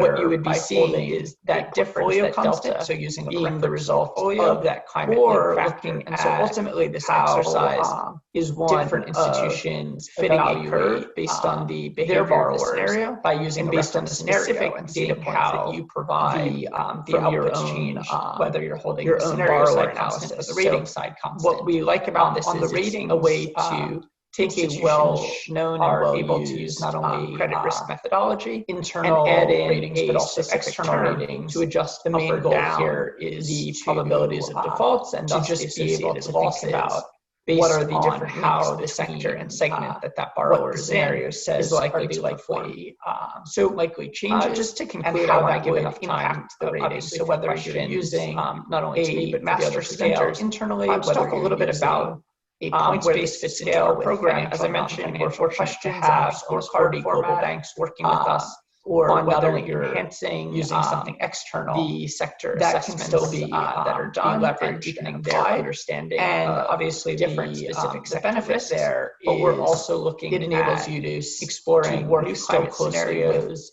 Your credit analysts, so it's not creating to assess a false sense, and thinking also about authority. What does this mean? Well, we've come in with this scenario. A couple things I'm excited to mention is there. Obviously, coming in the next month or so, you need to know your individual borrowers, and we believe that's important on physical risk that we're working on to kind of only going to be willing to take decisions all the areas of physical risk and change management policy, understand and when they can trust that this methodology that I'm just they truly own rather than recommend, especially if you're a UNEP member, exactly or entirely. In July, we'll have a launch for the so transition risk web tool, so not just feature, but also methodology, but desired and user-friendly interface that will allow you to approach dozens of different scenarios, but also their impact on your portfolio approaches. Depending, you'll also have institution covers a series of papers that we're working on. Thank you, ladies and gentlemen. Not only how these scenarios are used and how they initially said will be for the program will be for an hour and a half, but because of the questions and everything that's coming in, but also we're going to extend it a little bit as a result I know of the that development our presentations were quite extensive. So as I was showing you those sector we're just going to extend the time a little what bit. What we're doing as a group is trying to provide some broader perspective on where we think these things come out. So for Michael, and then I know that you've received a lot of questions, and I want to ask we're working so that those who, I know you type the answers, but so that others can also on the development hear it. How do you incorporate volatility in cash as a result of climate factors the scenario analysis that we're doing, but all other range of good practices? Yeah, thanks, Rachel. And aid in the good question. disclosure of these climate as I said in my response, so in the future, going forward, we're going to be starting a new banking pilot in September. I think we'll tackle some really interesting issues about sector-specific risks. I think we'll look at integration of physical and transition risks. And I think we'll take up the topic of stress testing, which clearly has become an important one, even with the delays due to COVID. But if you're interested in those programs, we're running one for banks and one for investors starting in the fall. Please don't hesitate to reach out to me. We'd very much love to tell you more about the programs and see how you might like to be involved. So let me conclude there, and I'll give it back to Rachel for the Q&A and remainder of the session. Credit quality due to volatility of cash flow. Thank you very much, David. It was also that was also a very comprehensive presentation. Now going into the Q&A session, we have received an overwhelming number of questions via emails on the system, and also some coming through the Q&A. I see Michael is answering some, but I will select some of the questions because I know a lot has been answered during the presentation. And they would for now, I'm going to Carmen, and Carmen, I noticed that in your last presentation, for example, and if we feel that on the last page you spoke about 10, 15, how ESG is applied in South Africa, we believe it's really long and some of the challenges, especially in South Africa, we consider a lot of the G more than the other factors. This is also a problem I know in other African countries compared to Europe. Can you please elaborate on that? What makes ESG application very different from what is done big oil and gas companies in other jurisdictions? Subject to severe thank you, Richard. As I said, G is always the predominant concern in the ESG acronym for any country, but particularly so in emerging market countries, of which South Africa is one. I would say we also have to be very careful in categorizing these factors because many are subject to multiple bucketing. You can actually label them differently and put them in different buckets. At the same time, in fact, I've seen that one of the questions that one of the participants raised in the chat room was about how to take into account the interconnectivity of these factors. So it's very difficult to isolate them. My answer to your question is really this applies not just to South Africa. That if the governance is in place, it means that there is good board oversight of risks. And so in theory, the environmental and social risks would be dealt with by good management, by good boards. That's why it's so important to tackle that portion first. Having said this, as David has illustrated and Mike has also shown with several examples, there are specific instances that are related strictly to the focus of this webinar was climate change, but also to social factors.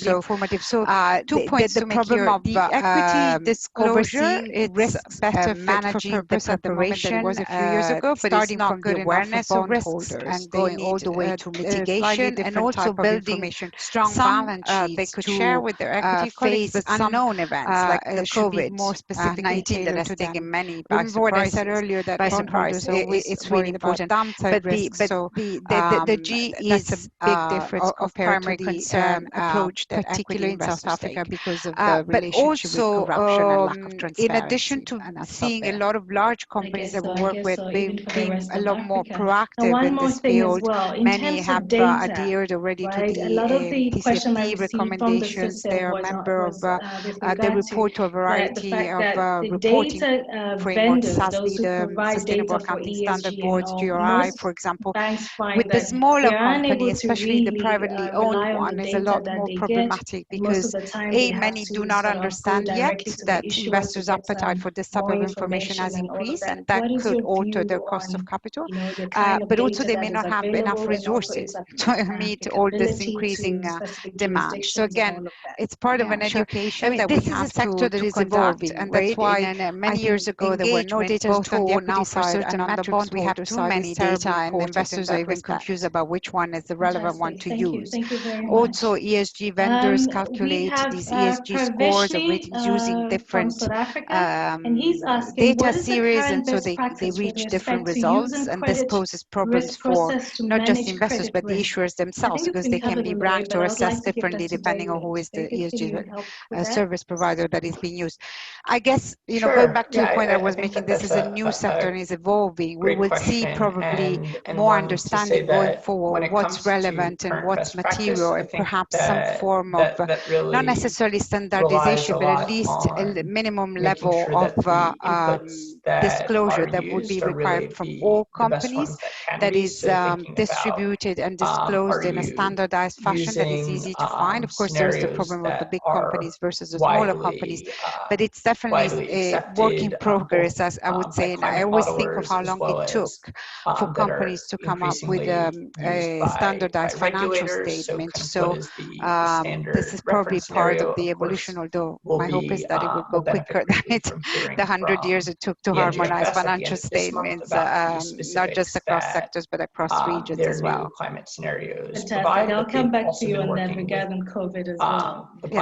David, I want to ask you on producing these scenarios. A question. Can this methodology be used with different climate scenarios and rating approaches? Using ones that are comprehensive and can the detailed. methodology that you showed be used with different climate scenarios and rating sector-specific knowledge? And so what we were able to do during the first phase every single very granular, and then continue to do over the course of last year and this year with our current pilot. What are the ways that climate will affect your portfolio? With a range of scenarios, from having done a strong risk identification, as well as the International Institute for Applied Systems, now with the IIASA, two of the leading. And then I think it's putting the pieces together to not only however, we've also a variety of scenarios that with the IEA look at other one scenario and recognizing that as many scenarios is actually a given sector is covered, give you a scenario, and as long as not only confident about a way, also thinking about the range potential risk drivers. I think it's that are implied by that is then that scenario can be using good incorporated in something that. I think the nice thing about that is it allows the comparison of your own scenarios experience either by holding climate risk portfolio constant, so using the reference portfolio institution, or finding finally, as I mentioned, how thinking different institutions how to make the process robust by recognizing that their borrowers scenarios by using a reference scenario and seeing how rather than forecasts the outputs change. The way to go from the scenario side constant or the rating side scenario to decision useful on the ratings is to look at a range of scenarios and to do it in a structured, not only extensible way that is internal to your ratings, but also external ratings. To me, it's that main goal here is the external validity to just be able to think about with the internal what are the different links between what you know about your borrowers, what the scenario says are the likely changes and how that would impact the rating. So whether you're using Thank you a very master much, scale internally, whether now, you're using a points-based scale with financial and non-financial questions and more scorecard format, asking, how do we link climate risk using into something credit external rating and capital that adequacy? can still be leveraged and applied. Yeah, that's a good obviously question. The benefit there is it enables you to work still closely with your credit analysts, so it's not creating a false sense of authority of, well, we've come in with this scenario and we'll tell you that your default rate is this much. Obviously, you need to know your individual borrowers, and we believe that's important because people are only going to be willing to take decisions and change management policy when they can trust that the outputs are things that they truly own rather than are dependent exactly or entirely on a single scenario. So I think it's an important feature, but also a desired and intended feature that the approach be extensible not only for many scenarios, but also for different rating approaches depending on what your institution covers. Fantastic. Thank you very, very much. Thank you, ladies and gentlemen. If you just joined us, we had initially said the program will be for an hour and a half, but because of the questions and everything that's coming in, we're going to extend it a little bit because I know that our presentations were quite extensive and covered a lot. We're just going to extend the time a little bit to be able to cater for some of the questions that are coming in as well. So for Michael, I know that you've received a lot of questions, and I want to ask so that those who, I know you typed the answers, but so that others can also hear it. How do you incorporate volatility in cash as a result of climate factors? Now, the next question is to you again. And it's thanks, Rachel. Here's the question is from that's a good question. Kim is saying, given that 30% of the market cap of listed equities are in the extractive industries, given that we are seeing adverse climatic outcomes, is it far today that over time we will see a deterioration in credit rating, credit quality of borrowers? But we take into our I answered that one directly as well. So that cash flow could fall. We have seen already severe deterioration in the credit quality. The amount of certain sectors or subsets the current rating of industry, most prominently the coal mining sector. A shift in the average credit base case for coal miners is towards downside case dramatically over the past 5 years or so. Weaker credit quality due to volatility cash flow grade, that could be because of climate risk, could be for any other risk. And this then we will signal that in the output factors. One is because negative outlook for fossil fuel for power generation has decreased due to climate policies. Many coal-fired plants in credit are being closed down. The periods as a way of trying to meet climate goals. Now, beyond 2 years, and also demand for coal is for which we would incorporate into our models, and they would then tell us whether we think that it's necessary. So whether that just continues, we don't know. And if we feel that beyond 5 years, the coal mining sector, some of these climate risks are very long term. Responsible for, if you believe it's really long term. What we're doing now, more fast transition towards scenario a low carbon net zero could happen. Economy will inevitably have changed social economic different types of scenarios, which has led to give an example that we did a just study on hydrocarbon exporters closed down, at least big oil and gas companies which are not aligned with the transition, subject coal mining sector, severe transition risk doesn't lead to unintended consequences as well as fluctuation in demand and social unrest which could develop as a result of that. Anticipated in a hypothetical scenario to be taken into account, downgrade slow down the average rating of some degree BBB- over a 10-year period under a scenario and temporarily at $40 per barrel. So we will be very explicit about the assumptions of that years. We'll be explicit about the long-term downgrade the coal and fossil fuel sector. All we can't do is adjust the rating straight away. We don't know in credit right now what's going to happen in the timing in terms of how quickly that happens. But that doesn't mean we can't signal what we think could happen. Thank you very, should very these much. scenarios actually become reality. Now this question, David, thank you very much. You can answer this so very for Carmen, for me.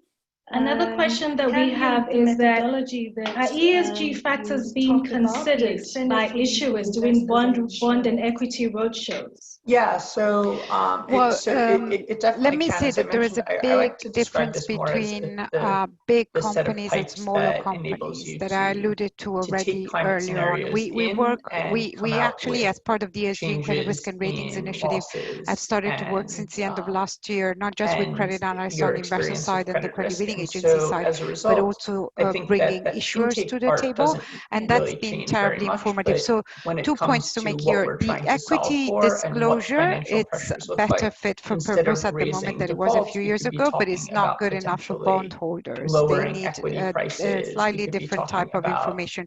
Some they could share with their equity colleagues, but some should be more specifically tailored to them. Remember what I said earlier, that bondholders are always worried about downside risks, so that's a big difference compared to the approach that equity investors take. But also, in addition to seeing a lot of large companies that we work with being a lot more proactive in this field, many have adhered already to the TCFD recommendations. They are a member of, they report to a variety of reporting frameworks, SASB, the Sustainable Accounting Standard Boards, GRI, for example. With the smaller company, especially the privately owned one, is a lot more problematic because many do not understand yet that investors' appetite for this type of information has increased, and that could alter their cost of capital. But also they may not have enough resources to meet all this increasing demand. So again, it's part of an education that we have to conduct, and that's why I think engagement both on the equity side and on the bondholder side is terribly important in that respect. This has been very prevalent also in all our webinars. Can you give us we have thank you for asking that, because this is a question that we posed in a recent webinar that the PRI has run to our signatories as well.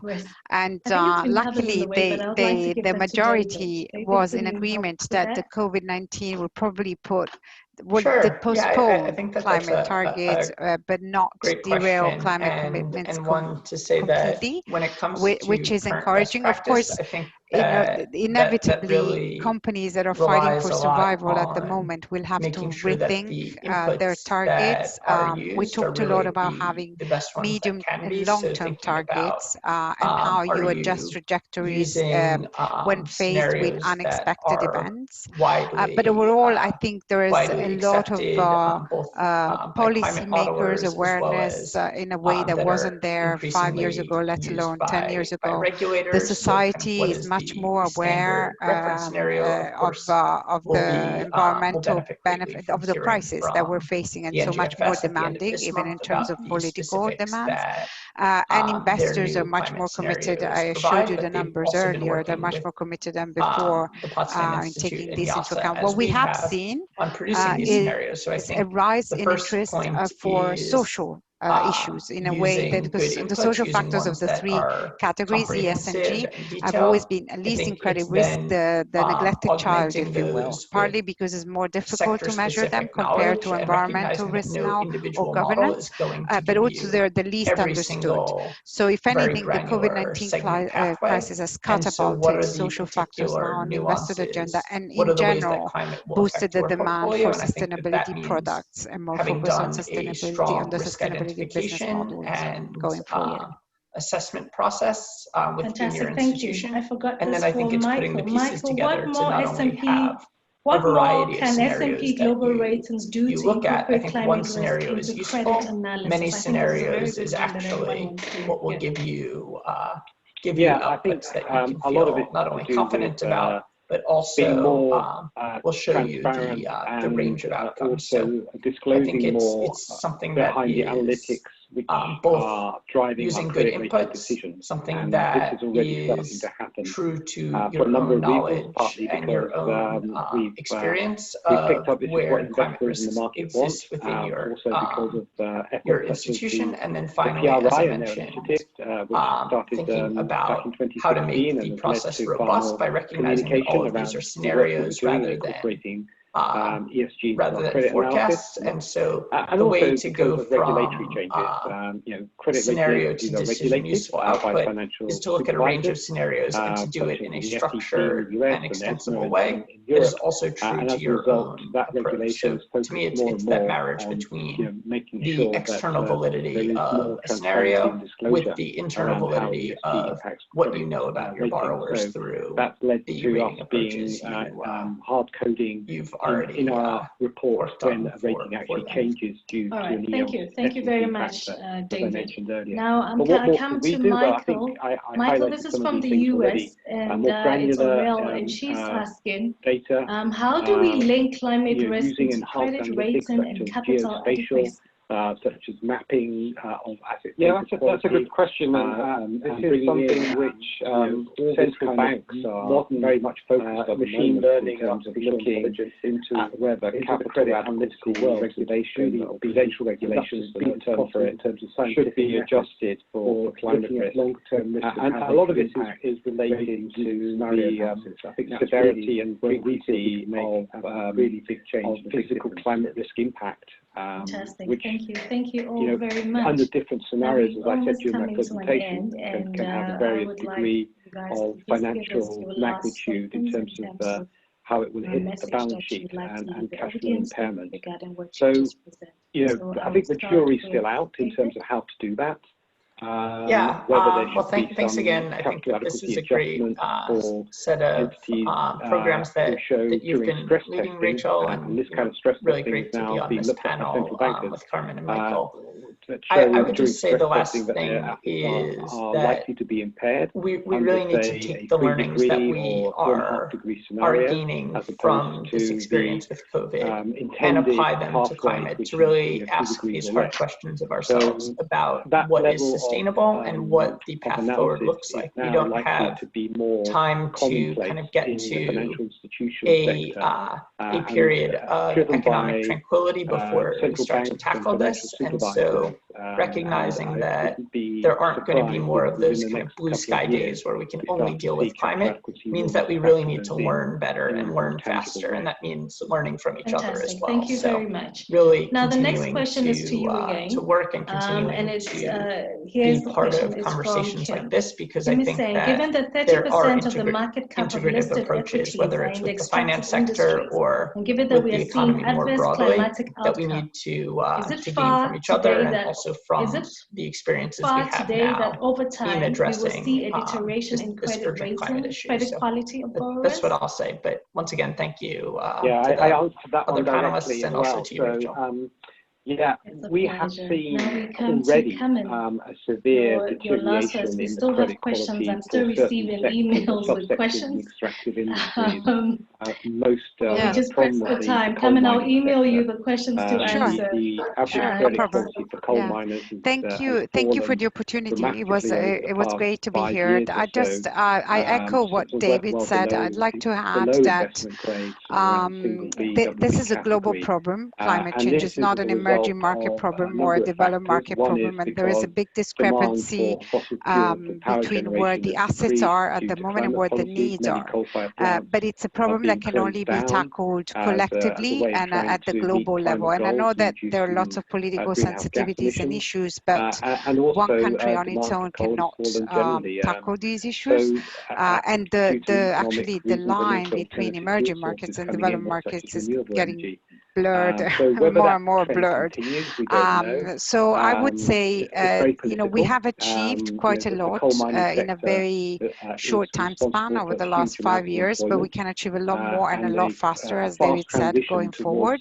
And it's great that more and more people are embracing the TCFD reporting recommendations, that, you know, the awareness would increasing, but we need action, and we don't have much time, I'm afraid. And I hope really that the COVID-19 crisis, if anything, could highlight in general to the public, but to investors and issuers in particular, how systemic risks can be devastating, and how integrated we are as in terms of supply chains and ways of production, and so nobody's spared from these risks and this crisis that lies ahead. Thank you. Deterioration in credit quality, but I think despite that, I think over the longer term, the coal and thank you. And I've tried to answer many of my questions that have come in on the Q&A. So the question that hopefully I've addressed the points that have been raised. Just finally, for me, not wanting to be repetitive with what David and Carmen said, I think, you know, the experience of COVID-19 has shown that, you know, these the methodology black swan events, you know, which can actually have high impact. So it definitely can. As I mentioned, I like to describe this more as the set of pipes that enables you to take climate scenarios in and come out with future changes in losses and your experience of credit risk. And so as a result, I think that the intake part doesn't really change very much, but when it comes to what we're trying to solve for and what financial pressures look like, instead of raising defaults, we could be talking about potentially lowering equity prices, we could be talking about lowered asset values, with a similar idea that in this case now we're looking at an underlying that is itself producing less revenue or itself experiencing higher costs, and thus either sees more deficiency in its cash flow or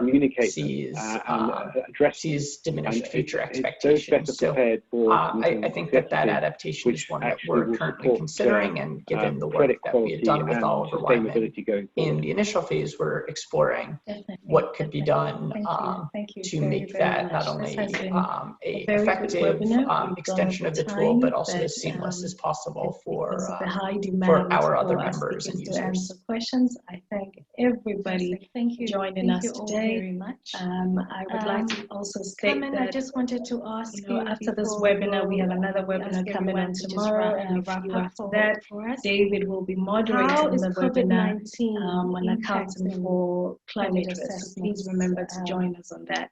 I don't think there is any more than I can add on to what do you think the pandemic will put a green agenda? This has been a very fantastic session with so much knowledge on our website. Can you give us a view? And with that, I would like to thank you. Actually, thank you for asking that, because this is a question that we posed in a recent webinar that the PRI has run to our signatories as well.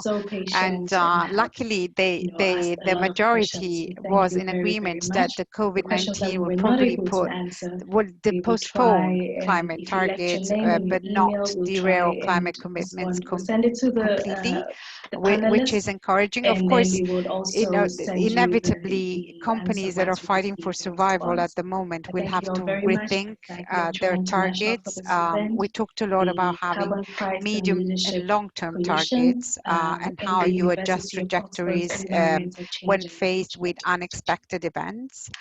But overall, I think there is a lot of policymakers awareness in a way that wasn't there 5 years ago, let alone 10 years ago. The society is much more aware of the environmental benefit of the crisis that we're facing, and so much more demanding, even in terms of political demands.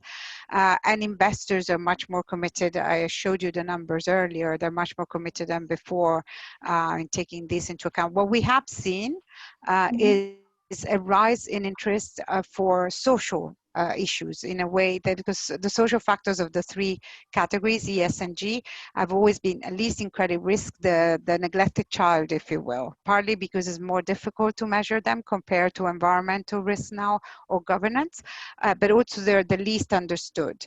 So if anything, the COVID-19 crisis has catapulted social factors now on the investor agenda, and in general boosted the demand for sustainability products and more focus on sustainability, on the sustainability of business models going forward. Fantastic, thank you. I forgot this for Michael. Michael, what more can S&P Global Ratings do to incorporate climate risk into credit analysis? I think this is a very good one that everyone wants to hear.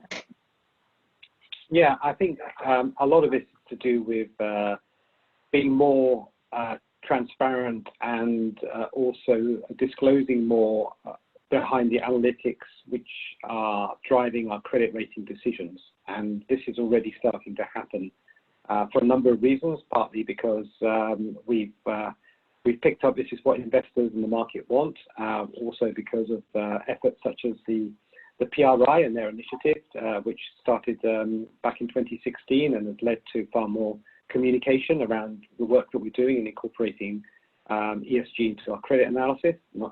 And also because of regulatory changes. Credit rating agencies are regulated by financial supervisors, such as the SEC in the US and ESMA in Europe. And as a result, that regulation is focused more and more on making sure that there is more transparency and disclosure around how ESG impacts credit ratings. So that's led to us being hard coding in our reports when a rating actually changes due to an S or G factor, as I mentioned earlier. But what more could we do? Well, I think I highlighted some of these things already. More granular data, using enhanced analytics such as geospatial, such as mapping of asset data quality, and bringing in all this kind of modern machine learning and artificial intelligence into the credit analytical world to really be as up to speed as possible in terms of scientific methods for looking at longer-term risk and how they could impact ratings using scenario analysis. I think that's really where we feel we can make a really big change and a big difference.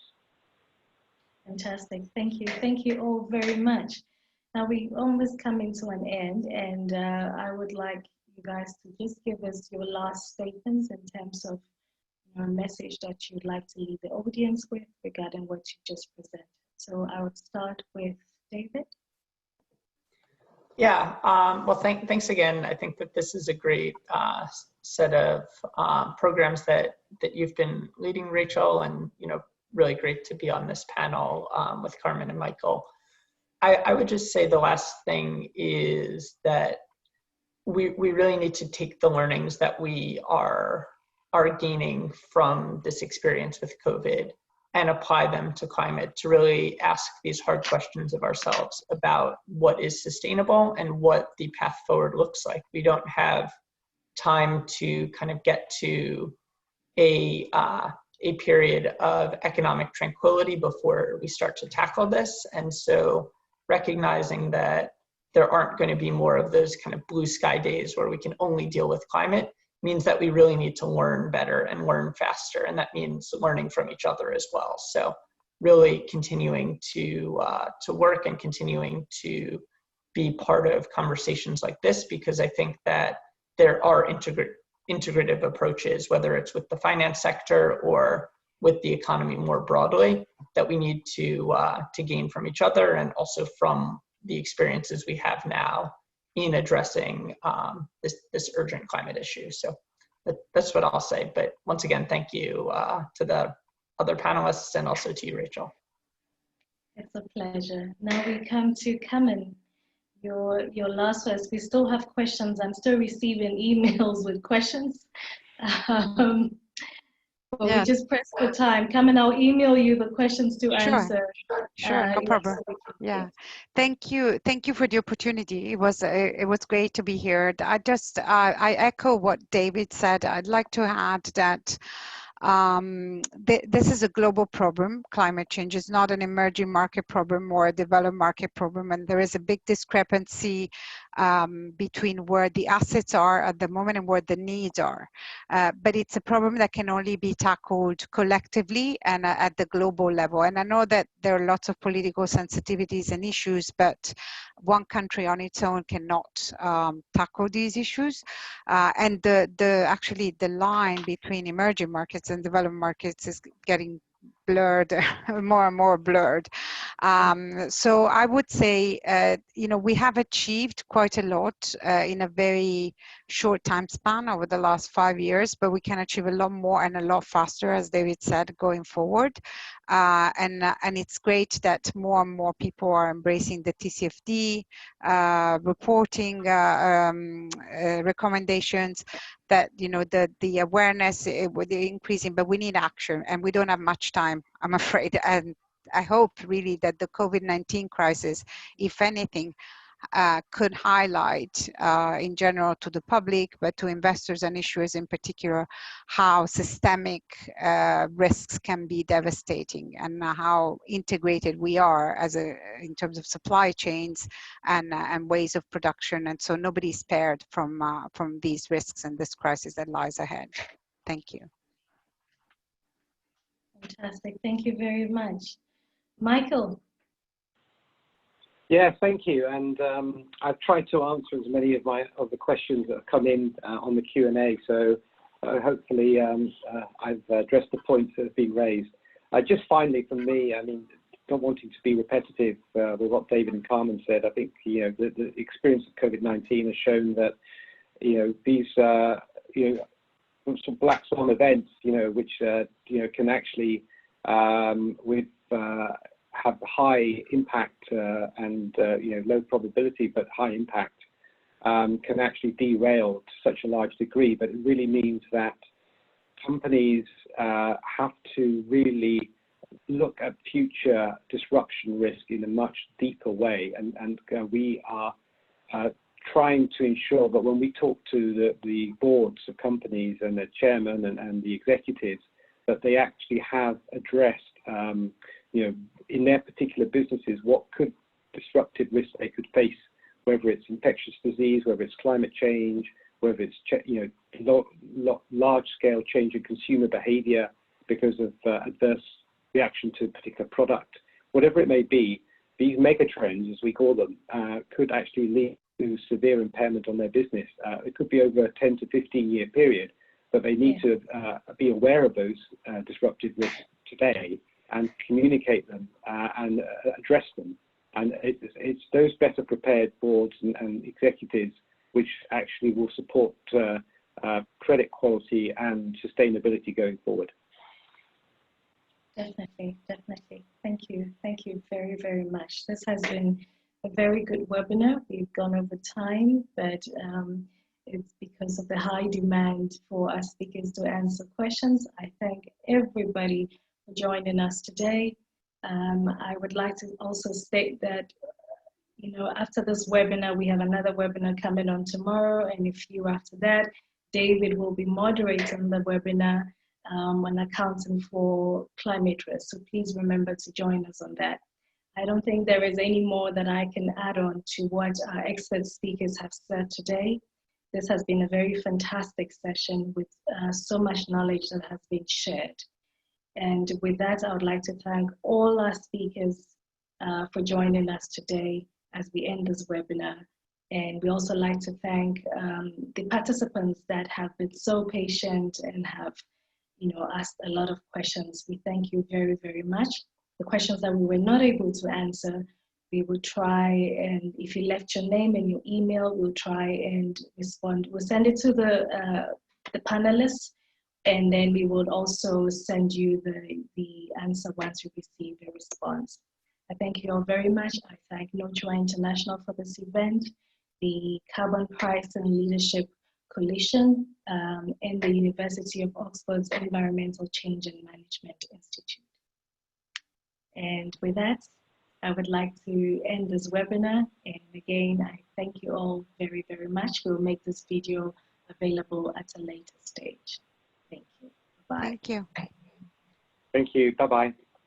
Bye. Thank you.